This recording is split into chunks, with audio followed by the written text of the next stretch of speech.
So, ayun mga ayun mga paps. Di ko na kailangan pumunta pa ng Manila para lang makita si Diwata. Dahil kasama ko pala siya sa trabaho. Nito ko lang napansin. Yung sabi nga ng kasama kong Pinoy dito, na nandito si Diwata kasama namin. Tapos yung mga kasama kong kababayan niya na galing sa Myanmar din, pinakita ko tong mga picture na to. Tapos ang sabi nila, kamukha daw talaga ni Diwata. Min, Igo, Aungi, Tokate? Ha? Tokate? Tokate?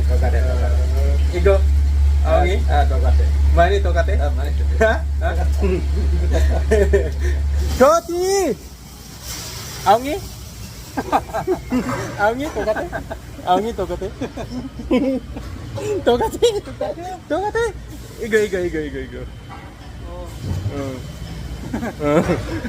Okay. Tokate? Kashiwa kachi. Ah, yeah. Igo. Okay, Tokate.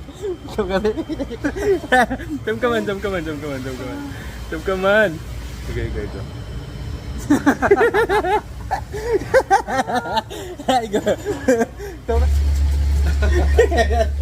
Igo. Tokate. Yeah.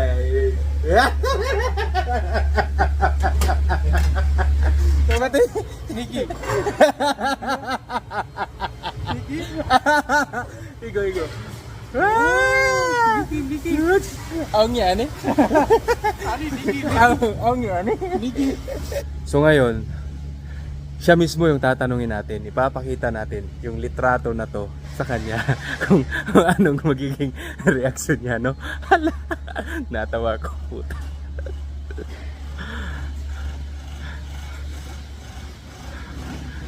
Angi! Tokati! Tokati! Tungguan. Ego. Tokati! Tungguan. Ego. Ego. Tungguan.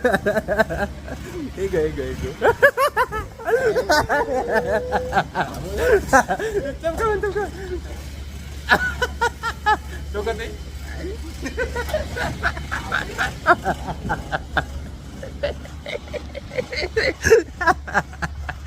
Baliw daw ako.